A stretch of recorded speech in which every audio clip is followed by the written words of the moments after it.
د محرم میاشت ده نو دا د ډېرې برکتو میاشت ده او په دې شی د 10 محرم روژه هغې ډېر زیات فضیلت ده.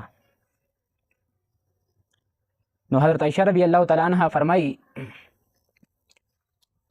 چې جهالت په دور نبوت نه مخکې د قریشو قبیلې به دغه روژه نیولله او نبی علیه الصلاة والسلام به هم دغه روژه نیولله. او نبی علیه الصلاة والسلام چې کله مدینې طرف ته تشریف یووړ نو هلته بیا هم نبی علیه الصلاة والسلام په خپله هم دا روژه ونیولله او نورو خلکو ته حکم هم وکړو د نبوت نه مخکې. خو چې کله د رمضان روژې فرضیت راغلو نو بیا د 10 محرم روژه چې دی دا منسوخه شوه. نو هغه نه بعد بیا نبی علیه الصلاة والسلام وفرمایل که چا زړه غواړي چې دا روژه ونیسي او که چا زړه غواړي چې پرېږدي.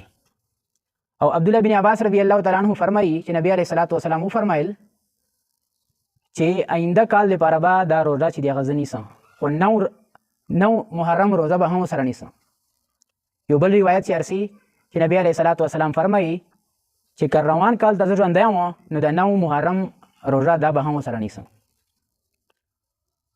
او دغه فضیلت څومره فضیلت ده چې وایي چې کوم سړی د 10 محرم یوه روژه ونیسي نو یو کال مخکې چې څومره ګناهونه ده شوي وي هغه کفاره چې دی هغه ګرځي.